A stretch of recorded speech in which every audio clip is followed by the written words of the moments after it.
আমি পদ্মজা পর্ব ১৩। হাওরে বিশাল জলরাশি, কখনো ঢেউয়ে উথাল পাথাল, আবার কখনো মৃদু বাতাসে জলের উপর চাঁদের প্রতিচ্ছবির খেলা। নৌকা বাজারের দিকে যাওয়ার পথ ধরেছে, তাই মোর্শেদ নিস্তব্ধ বৈঠক ভেঙে বৈঠা নিয়ে বসেন। নৌকা নিয়ন্ত্রণে এনে রাধাপুর হাওরের দিকে যেতে থাকেন। ওড়নার ঘোমটার আড়ালে কখন খোপা খুলে গেছে পদ্মজা খেয়াল করেনি। হেমলতা খেয়াল করেন পদ্মজার চুল হাওরের জলে ডুবে আছে। তিনি মৃদুস্বরে পদ্মজাকে বলেন, চুল ভিজে যাচ্ছে পদ্ম। পদ্মজা দ্রুত সামলে নিল, খোপা করে ঘোমটা টেনে নিয়ে বলল, কখন খুলে গেছে খেয়াল করিনি। অনেকক্ষণ কেউ কোনো কথা বলল না। হেমলতা চাঁদের দিকে তাকিয়ে আছেন এক মনে। পদ্মজা ডাকলো, আম্মা। হেমলতা অশ্রুভরা চোখে তাকালেন। পদ্মজা কিছু বলার আগে তিনি বললেন, পূর্ণা, গল্প শুনবি? পূর্ণা গল্প বলতে পাগল, সে গল্প শুনতে খুব ভালোবাসে। খুশিতে বাকবাকম হয়ে বলল, শুনবো। কষ্টের গল্প কিন্তু। গল্প হলেই হলো, বলো তুমি। হেমলতা হাসেন। পদ্মজা নড়ে চড়ে বসে। সে আন্দাজ করতে পারছে তার মা কোন গল্প বলবে। হেমলতা দুহাতে জল নিয়ে মুখ ধুয়ে নেন। এরপর একবার মোর্শেদের দিকে তাকিয়ে হাসেন। পিছন ঘুরে বসে প্রশ্ন করেন, মুখ না দেখে গল্প শুনতে ভালো লাগবে? পূর্ণা মুখ গোমড়া করে না বলতে যাচ্ছিল। পদ্মজা এক হাতে খপ করে আটকে ধরে নিল। মাকে বলল, সমস্যা নেই আম্মা, যেভাবে ইচ্ছা বলো। হেমলতা বড় করে দম নিয়ে বলা শুরু করলেন, আব্বার প্রথম স্ত্রী মারা যায় অল্প বয়সে। আব্বা প্রাইমারি স্কুলের শিক্ষক ছিলেন, একজন বুদ্ধিমান উদার মনের মানুষ ছিলেন। আম্মাকে যৌতুকের জন্য ধাক্কা মেরে বের করে দিল তার প্রথম স্ত্রী, মুখে তালাক দিল। বাপের সংসারে এসে সমাজের তোপে পড়তে হয় আম্মাকে। আব্বার উদার মন অবলা অসহায় আম্মাকে বিয়ে করার সিদ্ধান্ত নেন। তিনি আমার নানার কাছে প্রস্তাব রাখেন। নানা সানন্দে রাজি হয়ে যান। রাজি হবেই না কেন? স্বামীর বাড়ি থেকে বের করে দেয়া বিবাহিত নারীকে কেই বা বিয়ে করতে চাই? আব্বা আম্মার বিয়ের বছর দেড়েক হতেই হানি আপার আগমন। তার ২ বছরের মাথায় আমার আগমন ঘটে। সেদিন নিশ্চয় গাছে গাছে ফুল ফুটেছে।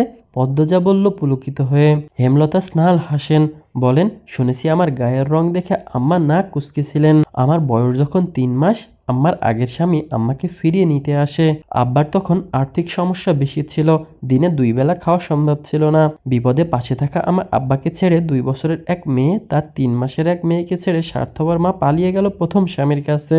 আব্বা ছোট ছোট ২ মেয়েকে নিয়ে মাঝ নদীতে পড়েন, কিন্তু আল্লাহ সহায় ছিলেন। আব্বার ফুপু চলে আসেন আমাদের কাছে। আপা আর আমার দায়িত্ব নেন। হুট করে আব্বার আর্থিক অবস্থা উন্নত হতে থাকে। গৃহস্থিতে রহমত ঝরে পড়ে। ৫ বছর পর আম্মা ফিরে আসেন। বিধ্বস্ত অবস্থা, ফর্সা মুখ মারের চোটে দাগে দাগে বিশ্রী হয়ে গেছে। শুধু একা আসেনি, ২ বছরের এক ছেলে নিয়ে ফিরেন। তখন আমাদের কুড়ে ঘরের বদলে বিশাল বাড়ি হয়েছে। আব্বা প্রথমে মানেননি। আম্মা আব্বার পায়ে ধরে কাঁদেন, ক্ষমা চান। আব্বা আবার আগের ভুল করেন, মেনে নেন আম্মাকে। আম্মার ছেলের নাম বিনোদ ছিল, আব্বা নতুন নাম দেন হানিফ। আম্মা আমাকে সহ্য করতে পারতেন না। আব্বার চোখের মণি ছিলাম।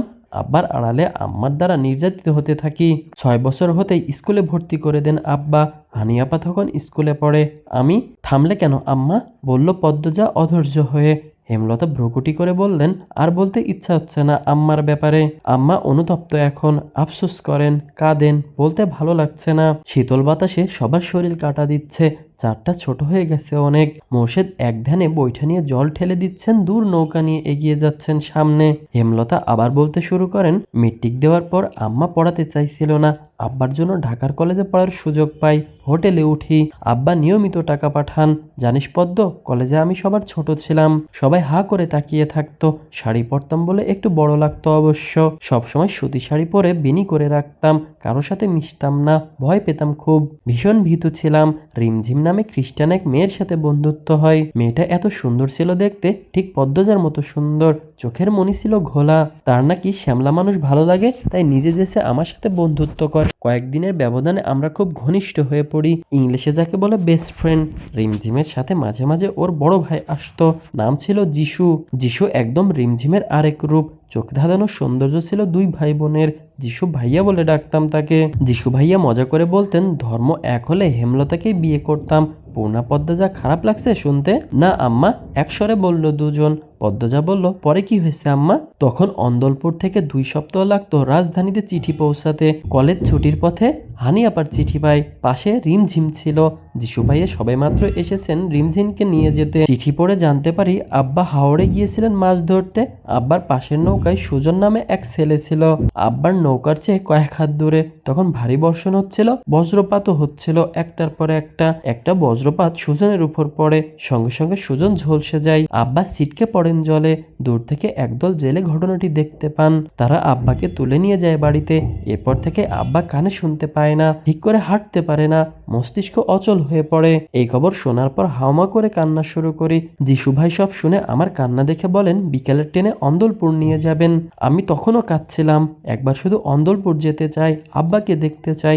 যদিও জানতাম অনেকদিন হয়ে গেছে এই দুর্ঘটনার। আটপাড়া পৌঁছাতে পৌঁছাতে অনেক রাত হয়ে যায়। বাড়ি এসে দেখি সদর ঘরের দরজা তালা মারা, কেউ নেই বাড়িতে, মুরগি আর গরু ছাগল ছাড়া। বারান্দার ঘরে দরজা ছিল না, ঘরও বলা যায় না, শুধু একটা চৌকি ছিল। বড্ড ক্লান্ত ছিলাম, চৌকিতে শুয়ে ঘুমিয়ে পড়ি। ঘুম ভাঙে আমার চেঁচামেচিতে।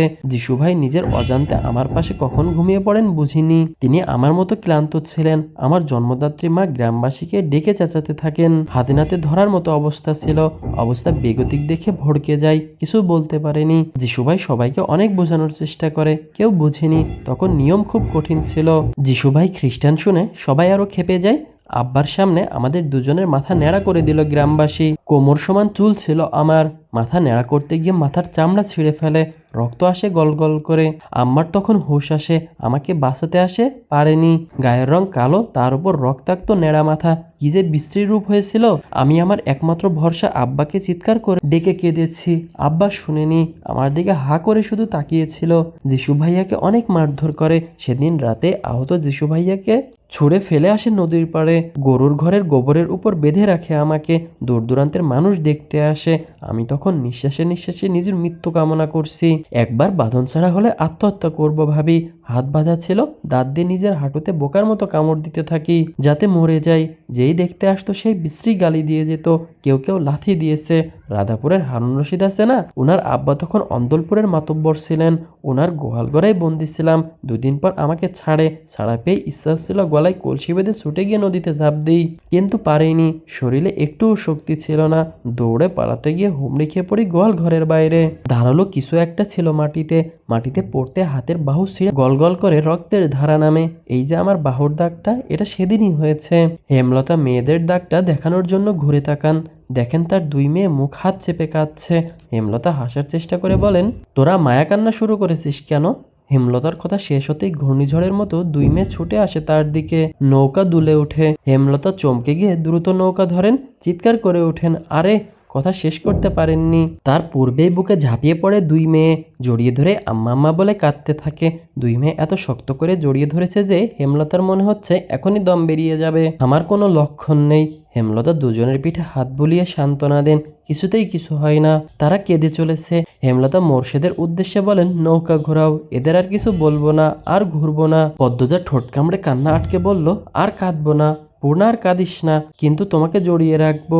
হেমলতা পদ্মজার মাথায় চুমু দিয়ে বললেন, আমাদের এক ঘরে করে দেওয়া হলো। বাজারে ভেষজ উপায়ে আব্বার চিকিৎসা চলছিল, সেটাও বন্ধ হয়ে গেল। কেউ আমার পরিবারের মুখও দেখতে চায় না, দেখলেই এটা ওটা ছুড়ে দিত। বলা হয়নি সেদিন রাতে আব্বা আম্মা হানিফ মামা বাড়ি ছিল। মামার বাড়ির পাশে বাড়িতে ডাক্তার ছিল একজন। আব্বাকে দেখাতে গিয়েছিল। হানিয়াপার বিয়ে দেওয়ার জন্য আম্মা উঠে পড়ে লাগে। তখন হিমেল আম্মার পেটে 7 মাস চলে। আমার উপর আম্মার মার প্রতিদিন চলতেই থাকে। আমার জন্য পরিবারের এত ক্ষতি হলো। হানিফ স্কুলে যেতে পারে না, সবাই দূর দূর করে। হানিয়াপার বিয়ে হয় না, আব্বার চিকিৎসা হয় না, বিপদ আপদে কেউ পাশে আসে না। ওদিকে হিমেল আসার সময় ঘনিয়ে আসছে, কোনো দাত্রী আসেননি। আম্মা একা যুদ্ধ করে হিমেলকে জন্ম দিল। সব মিলিয়ে জীবনটা নরক হয়ে ওঠে আমার। বছর দুয়েকের মধ্যে আব্বা কিছুটা সুস্থ হয় আল্লাহর রহমতে। হাঁটাচলা করতে পারেন। আগের মতো সবকিছু না বুঝলেও মোটামুটি বুঝতেন। হানিয়াপার বিয়ে ঠিক হলো। বনেদি ঘর থেকে প্রস্তাব আসে। শর্ত 5 বিঘা জমি দিতে হবে। আমাদের জমি ছিল 5.5 বিঘা। আম্মা 5 বিঘা জমি দিয়ে হানিয়াপার বিয়ে দিলেন। সবকিছু স্বাভাবিক হয়, যদিও মাঝে মাঝে অনেক কথা শুনিয়ে এসছে। একসময় আমার বিয়ের প্রস্তাব আসে, তোদের আব্বার সাথে আমার বিয়ে হয়। বিয়ের কয়েক মাসের মধ্যে জানতে পারি তোদের আব্বার দ্বিতীয় স্ত্রী আমি। শেষ কথাটা হেমলতা মোর্শেদের দিকে তাকিয়ে বলল, মোর্শেদ চোখের দৃষ্টি সরিয়ে নত হন। পূর্ণা খুব অবাক হয়ে মোর্শেদের দিকে তাকালো। হেমলতা পূর্ণাকে নিজের দিকে ফিরিয়ে বললেন, আব্বাকে ভুল বুঝিস না মা, ভালোবাসার উপরে কিছু নেই। ভালোবেসে লুকিয়ে বিয়ে করেছিল, কিন্তু আমাকে জানতে দেয়নি। একসময় বিরক্ত হয়ে অনেক মারধর করে, ভীষণ বদমেজাজি আর জেদি ছিল তোদের আব্বা। জোর করে তোর দাদা বিয়ে করিয়েছিলেন, তাই রাগ মেটাতো আমার উপর। আচ্ছা বাদ দে সেসব কথা। 1971 সালে মুক্তিযুদ্ধ শুরু হয়। যান বাঁচানোর তাগিদে মানুষ পালাতে থাকে। অন্দলপুরে পাকিস্তানি ক্যাম্প তৈরি হয়। শহর থেকে একটা দল আসে যারা যুদ্ধ করতে চায়, তাদের যুদ্ধের জন্য প্রস্তুত করতে। তোদের আব্বা তার প্রথম স্ত্রীর কাছে বেশি থাকতো, আর তোর দুই চাচা যুদ্ধে চলে যায়। আমি একা ছিলাম খালি বাড়িতে। চারিদিকে অত্যাচার, জুলুম। ইচ্ছা করে দেশের জন্য কিছু করতে। মনে সাহস নেই, স্কুলের প্রধান শিক্ষকের সাথে যোগাযোগ করি। তিনি কমান্ডার আবুল কালামের সাথে যোগাযোগ করিয়ে দেন। প্রধান শিক্ষক গোপনে গ্রামের যুবক যুবতীদের অনুপ্রেরণা দিতেন যুদ্ধের জন্য। এই খবর একসময় পাকিস্তানিরা পেয়ে গেল। তিনি শহীদ হলেন। ট্রেনিংয়ে জয়েন করি, হয়ে উঠি একজন মুক্তিযোদ্ধা। প্রথম অপারেশনে আমরা সফল হই, অন্দলপুরের ক্যাম্প উড়িয়ে দিই। এরপর চলে যায় আরেক এলাকায়। হাতে রাইফেল নিয়ে পরবর্তী অপারেশনে নামি। তখন ধরা পড়ে যায় পাকিস্তানিদের হাতে, বন্দি করে কারাগারে। স্বচক্ষে দেখি ধর্ষণ, শারীরিক অত্যাচারের কি বর্বরতা তাদের। রড দিয়ে পিটিয়েছে, পিঠের দাগগুলো এখনো আছে। আমিও ধর্ষণ হতাম। তার আগেই আবুল কালামের বুদ্ধির কাছে হেরে গেল তারা। ফেরার আগে চোখ বন্ধ করে এক নিঃশ্বাসে দুজনকে ছুরি দিয়ে মৃত্যুর দুয়ারে পাঠিয়ে আসি।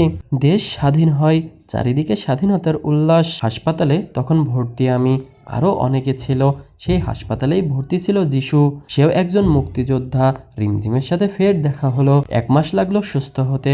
ফেরার সময় সাথে আসে রিমঝিম আর যিশু ভাইয়া। পথে বারবার করে বলি, তোমাদের মতো দেখতে যেন আমার একটা মেয়ে হয়। অন্দলপুরের বাজারে নামিয়ে দিয়ে ওরা আর আসেনি। ফের যদি গ্রামের লোক দেখে ফেলে, কিন্তু আশঙ্কাই ঠিক হলো। অনেকে যিশু ভাইয়ের সাথে আমাকে দেখে ফেলে। বাড়িতে ফিরে তোর আব্বাকে দেখি। 3 মাস পর জানতে পারি আমার পদ্ম আমার পেটে। মনে প্রাণে একটা সুন্দর মেয়ে চাইতে থাকি আল্লাহর কাছে। ঘুমালে স্বপ্ন দেখি রিমঝিমকে। আমার মন খুব চাইতো রিমঝিমের মতো সুন্দর মেয়ে। ঠিক তাই হলো, কিন্তু বদনাম রটে গেল। অনেকে বলে তারা যিশুর সাথে আমাকে দেখেছে।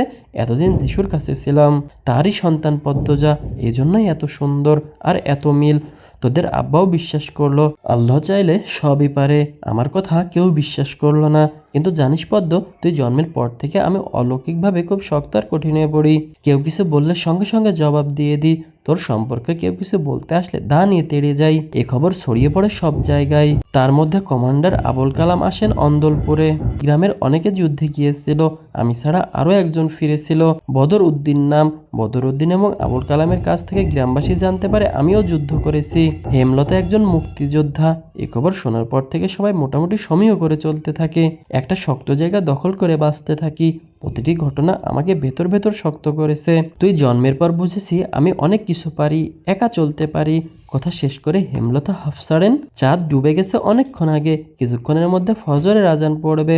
পদ্মজা পূর্ণা স্তব্ধ। এই দুনিয়ায় বাঁচার দুটি পথ, চুপ থাকো নয় প্রতিবাদ করো। কিন্তু আমার নিয়ম বলে, সামনে চুপ থেকে আড়ালে আবর্জনাকে ছুঁড়ে ফেলে দাও, যাতে এই আবর্জনার প্রভাব আর কিছু না পচে। কি জানি কেন হেমলতার শেষ কথাগুলো পদ্মজার রগে রগে শিহরণ জাগায়। সে দূরে চোখ রেখে কিছু ভাবতে থাকে। মানুষের জীবনে কত গল্প, কত যন্ত্রণা। হেমলতা নৌকা ঘোরাতে বলেন, মোর্শেদ নৌকা ঘোরায়। বাড়ি ফিরতে হবে। আজ পদ্মজার গায়ে হলুদ। নৌকা চলছে ঢেউয়ের তালে তালে।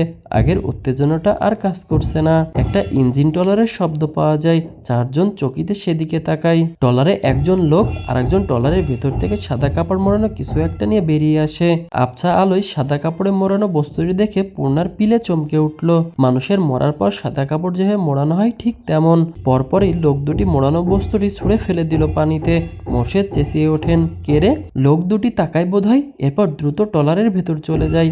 মোর্শেদ বৈঠা দ্রুত চালিয়ে ধরতে পারল না। ট্রলারটি চোখের সামনে অদৃশ্য হয়ে যেতে থাকে।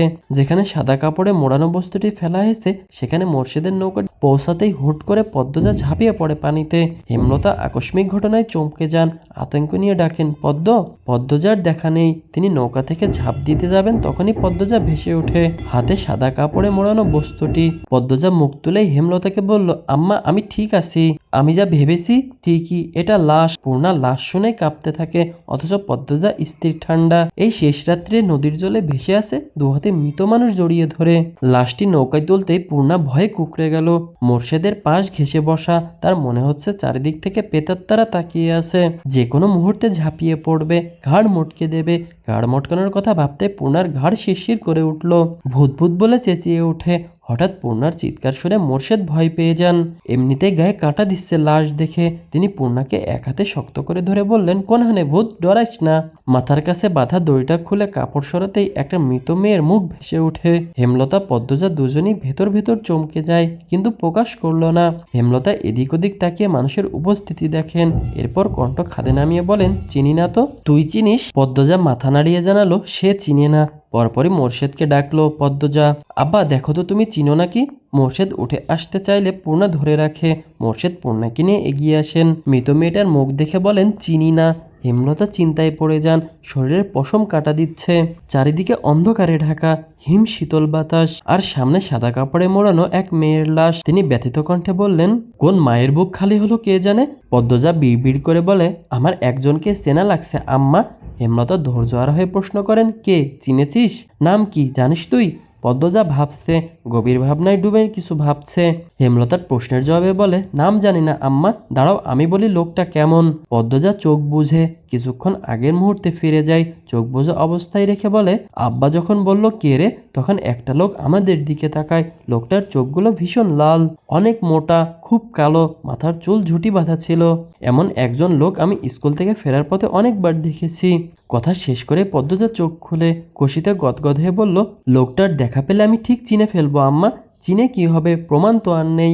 আর মেয়েটা মারা গেছে নাকি খুন সেটা তো জানি না। প্রমাণ নেই তা ঠিক, কিন্তু মেয়েটা খুন হয়েছে আম্মা। এই দেখো মেয়েটার গলার কত দাগ, আর পেটের কাছে দেখো রক্তের দাগ। নদীর পানি পুরোটা রক্ত মুছে দিতে পারেনি। হেমলতা অবাক হয়ে পদ্মজার কথা মতো খেয়াল করে দেখেন, সত্যি তো। তিনি বিস্ময় নিয়ে বলেন, একটার পর একটা খুন, হানিফের পর প্রান্তর বাপ, এরপর এই মেয়ে। আমি বুঝে উঠতে পারছি না কে বা কারা এমন করছে। ওই লোকটার দেখা যদি আরেকবার পাই, আমি ঠিক এর রহস্য বের করবো আম্মা, বলল পদ্মজা। মৃত মেয়েটার মুখে কাপড় দিয়ে ঢেকে দিল পদ্মজা। এরপর দড়ি দিয়ে আগের মতো বেঁধে মোর্শেদকে বলল, আব্বা কলাপাড়ার দিকে যাও। ওখানে কি? হেমলতা বললেন। পদ্মজা ঠান্ডা কণ্ঠে বলল, কলা গাছের ভেলা বানিয়ে লাশ ভাসিয়ে দেবো আম্মা। পানিতে ফেললে কেউ পাবে না, ভাসিয়ে দিলে কেউ না কেউ পাবে। মেয়েটার পরিবার খুঁজে পাবে। আমাদের বাড়িতে এখন লাশ নিয়ে যাওয়া ঠিক হবে না, অনেক মানুষ আছে, সবাই ভয় পাবে। বিয়ের আমেজটা চলে যাবে। এক সপ্তাহ হয়নি ওই ঘটনা পার হওয়ার। আম্মা বুঝছো আমি কি বলতে চাইছি? হেমলতা কিছু মুহূর্তকাল পদ্মজার চোখে চোখ রেখে বসে রইলেন। পদ্মজার কথার উত্তর না দিয়ে মোর্শেদকে বললেন, কলাপাড়ার দিকে যাও। সকাল সকাল গায়ে হলুদ করার কথা ছিল, কিন্তু বউ এখন ঘুমে। বাড়ি ভর্তি মানুষ, কলা গাছের ছাদ বানিয়ে সবাই অপেক্ষা করছে। হেমলতা কিছুতেই পদ্মজাকে ডাকতে দিচ্ছেন না। দুপুরের আজান পড়তে পদ্মজা ধড়ফড়িয়ে উঠে। মনে পড়ে আস্তার গায়ে হলুদ। সে কাকডাকা ভরে বাড়ি ফিরে ঘুমিয়েছিল, তারপর আর কিছু মনে নেই। বালিশের পাশে হলুদ মাখা শাড়ি। পদ্মজা দ্রুত শাড়িটা পরে নাই, এরপর পূর্ণাকে ডাকে। বাইরের কোলাহল শোনা যাচ্ছে। পদ্মজা দরজা খুলতেই 9 বছর বয়সী একটা মেয়ে চেঁচিয়ে বাইরে খবর দিল, পদ্ম আপার ঘুম ভাঙছে। হানি উঠান থেকে পদ্মজার ঘরের সামনে আসেন। হেমলতা রান্নাঘরের সামনে বসে মুরগি কাটছিলেন। হানি হেমলতাকে শ্লেষাত্মক কণ্ঠে বলেন, এবার নিয়ে যেতে পারি তোর চাঁদরে? যাও, বললেন হেমলতা। হানি মঞ্জুরা সম্পর্কে ভাবি হয়। এমন আরো দুজন পদ্মজাকে নিয়ে ঘর থেকে বের হয়। গায়ে হলুদের স্থান বাড়ির পেছনে। মোর্শেদ এসে পথ আটকান। গামছা কোমরে বাঁধতে বাঁধতে বলেন, আমার ছেড়িরে আমি লইয়া যামু সদনাতলায়। কথা শেষ করে মোর্শেদ পদ্মজাকে পাজা কোলে তুলে নেন। হানি চেঁচিয়ে উঠে বলেন, আরে মিয়া করেন কি? দুলা ভাইরা কোলে নেয় তো, বাপ নিলে বিয়া অশুদ্ধ হইয়া যাইব। মোর্শেদ বাইরে পা রাখেন। পদ্মজা লজ্জায় শাড়ির আঁচল দিয়ে মুখ ঢেকে ফেলে। অজানা অনুভূতিতে হাত পা কাঁপছে। মানুষের উচ্ছ্বাস দ্বিগুণ বেড়ে যায়। প্রেমা প্রান্ত খুশিতে লাফাচ্ছে।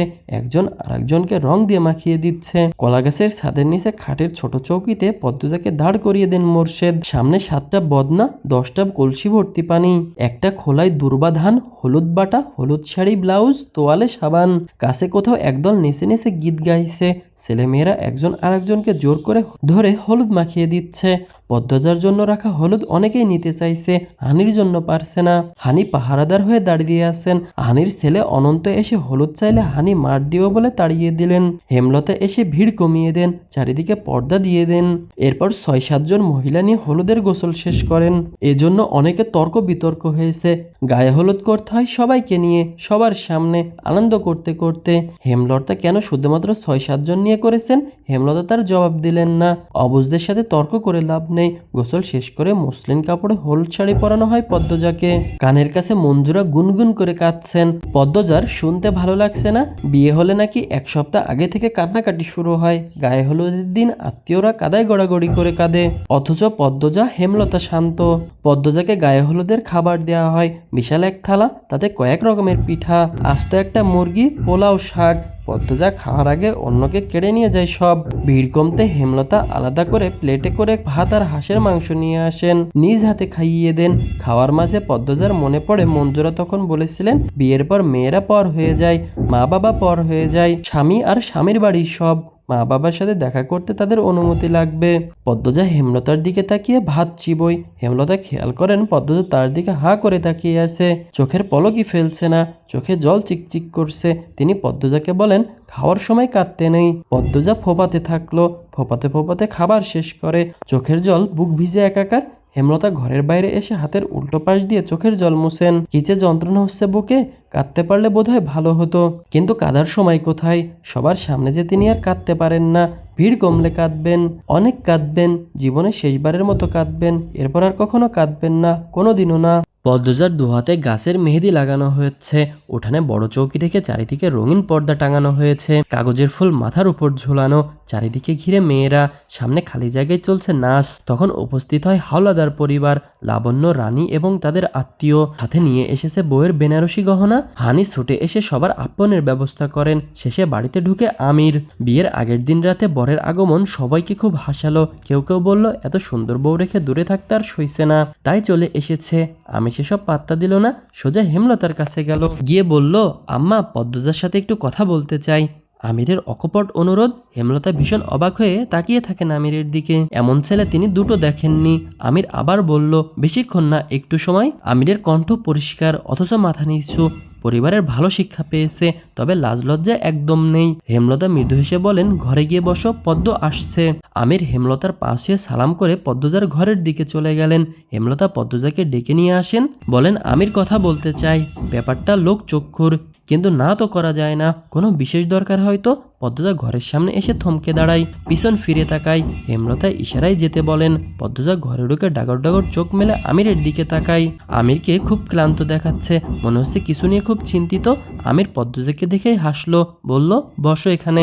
পদ্মজা বিছানার এক পাশে বসে, অন্য পাশে বসে আমির। প্রশ্ন করে পদ্মজা, যা প্রশ্ন করি সত্যি বলবে। পদ্মজা দীর্ঘণ্ঠে বলল আমি মিথ্যা বলি না। আমির অসহায়ের মধ্যে বলল তুমি এই বিয়েতে মন থেকে রাজি তো পদ্ম? পদ্মজা চকিতে তাকালো, আবার চোখ সরিয়ে নিল, বলল আম্মা যখন যা করেছেন তাই আমি মন থেকে মেনে নিতে পেরেছি।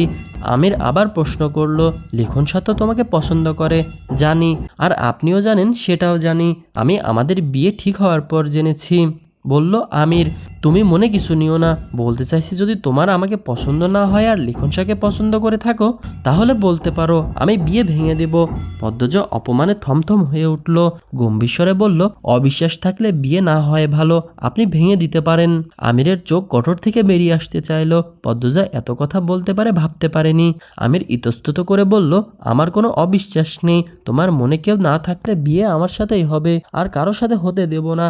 পদ্মজা কিছু বলল না। উঠে যেতে চাইলে আমির বলল একবার হাত ধরা যাবে? আগামীকাল থেকে হাত ধরে দিনরাত বসে থাকিয়েন, বলল পদ্মজা, সাথে হাসলো।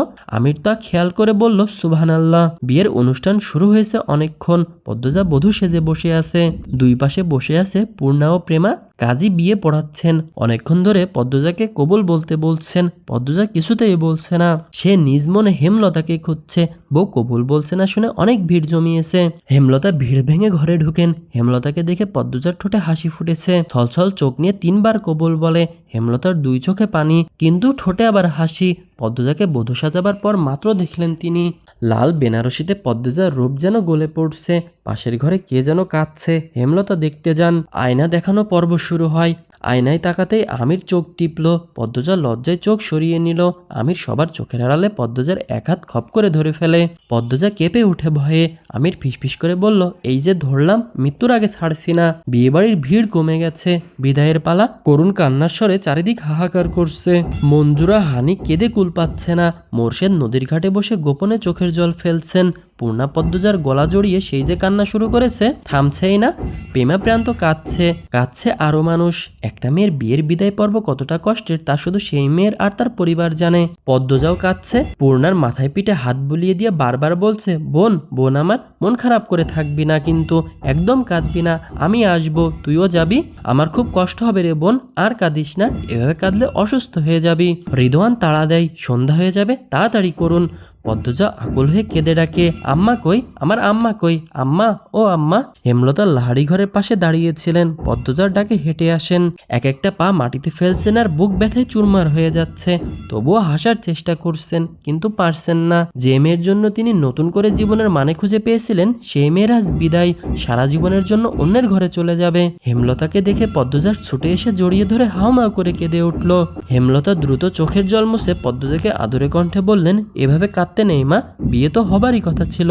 আম্মা, আমি তোমাকে ছাড়া থাকবো কেমন করে, সবাইকেই থাকতে হয়, আস্তে আস্তে ঠিক হয়ে যাবে মা। হেমলতা পদ্মজার কপালে চুমু খান। পদ্মজার দুই চোখের জল মুছে দিয়ে বলেন, শ্বশুরবাড়ির সবার সাথে মিলেমিশে থাকবি, নিজের খেয়াল রাখবি। পদ্মজা হেমলতাকে জোরে চেপে ধরে বলে, আম্মা আমি যাব না, আম্মা আমি যাব না। হেমলতা পদ্মজার মুখের দিকে চাইতে পারছেন না। ভাঙা গলায় আমিরকে ডেকে বলেন, নিয়ে যাও আমার মেয়েকে, খেয়াল রেখো, ওর আব্বা ঘাটে বসে আছে, ডাকতে হবে না, একা থাকুক, তোমরা পদ্মকে নিয়ে যাও, সন্ধ্যা হয়ে যাচ্ছে। আর কিছু বলতে পারলেন না। চোখ বেয়ে টুপ টুপ করে কয়েক ফোঁটা জল গড়িয়ে পড়ে মাটিতে, পদ্মজার বেনারসিতে। আমির পদ্মজাকে পাঁচকলা করে নেয়। পদ্মজা অকুতে ভরা কণ্ঠে হেমলতাকে ডেকে অনুরোধ করেন তাকে জড়িয়ে ধরে রাখতে। হেমলতা তা রাখেননি, মুখ ঘুরিয়ে নেন। পূর্ণা দুহাতে মুখ ঢেকে কাঁদছে। পদ্মজাকে পালকিতে বসিয়ে দেয় আমির। এরপর দুহাত পদ্মজার গালে রেখে বলল, একদিন পরে আসবো আমরা। পদ্মজা দুহাতে মুখ ঢেকে ফুপিয়ে ওঠে। সবকিছু শূন্য লাগছে, মস্তিষ্ক ফাঁকা হয়ে গেছে। পালকি ছুটে চলেছে শ্বশুরবাড়ি। পূর্ণা হেমলতাকে জড়িয়ে ধরে বলে, আম্মা কেন বিয়ে দিলা আপার, তোমার কি কষ্ট হচ্ছে না? হেমলতা হাঁটু ভেঙে মাটিতে বসে পড়েন। পূর্ণাকে জড়িয়ে ধরে গগন কাঁপিয়ে চিৎকার করে কেঁদে ওঠেন। উপস্থিত সবার কান্না থেমে যায়। হেমলতা পূর্ণাকে জড়িয়ে ধরে বলেন, আমি যদি পারতাম আমার পদ্মকে বিয়ে দিতাম না পূর্ণা, ও যে আমার 7 রাজার ধনের চেয়েও বেশি কিছু। হানি বরাবরই কাঁদুক স্বভাবের। হেমলতা কখনো কাঁদে না। সেই হেমলতাকে এভাবে কাঁদতে দেখে কান্না লুকিয়ে রাখতে পারল না। হেমলতার মাথা বুকের সাথে জড়িয়ে ধরে কেঁদে বলল, এটাই তো নিয়ম, কেঁদে আর কি হবে। হেমলতা মুহূর্তে ছোট বাচ্চা হয়ে যায়। হানিকে ধরে হাউমাউ করে কেঁদে ওঠে, বলে, আপা আপা, ওরা আমার মেয়েকে নেয়নি, আমার কলিজা ছিঁড়ে নিছে। আপা কেন বিয়ে হলো আমার পদ্মর? মঞ্জুরা হেমলতার মাথায় হাত রেখে সান্ত্বনা দেন, দেখিস পদ্ম খুব ভালো থাকবে, ও খুব ভালো মেয়ে। হেমলতা হানিকে ছেড়ে মঞ্জুরাকে জড়িয়ে ধরেন। হাত পা ছুঁড়ে কাঁদতে কাঁদতে বলেন, আম্মা আম্মা, তুমি কখনো আমাকে কিছু দাওনি, এইবার আমার এই মরণ কষ্টটা কমিয়ে দাও। আম্মা আমার খুব কষ্ট হচ্ছে, বিশ্বাস করো আম্মা। আম্মা আমার পদ্মকে ছাড়া আমি কেমনে থাকবো? মঞ্জুরার বুক ধুকপুক করছে। জন্মের পর হেমলতা কি কখনো এভাবে কেঁদেছে? মনে পড়ছে না। তিনি পারেননি হেমলতার এই কষ্ট কমাতে, শুধু বুকের সাথে চেপে ধরে রাখলেন। এভাবে যদি ছোট থেকে আগলে রাখতেন, হেমলতার জীবনটা এত কষ্টের হতো না। পদ্মজা ছটফট করছে, কিছু ভালো লাগছে না। ইচ্ছে হচ্ছে ছুটে যেতে মায়ের কাছে। গলা শুকিয়ে কাঠ, এক্ষুনি মারা যাবে হয়তো। পদ্মজা হঠাৎ চিৎকার করে ওঠে, থামো তোমরা থামো, আল্লাহর দোয়ায় লাগে থামো। পালকি থেমে যায়। পদ্মজা পালকি থেকে মাটিতে পা রেখে মোড়ল বাড়ির দিকে ছুটতে থাকলো। কেউ আটকে রাখতে পারেনি। সবাইকে ধাক্কা দিয়ে দূরে ঠেলে ছুটে চলেছে সে মায়ের বুকে। আমি শুধু চেয়ে রইল। সন্ধ্যা নামের পূর্ব মুহূর্তে একটা লাল বেনারসি পরা অপরূপ সুন্দরী মেয়ে ছুটছে, দেখতেও ভালো লাগছে।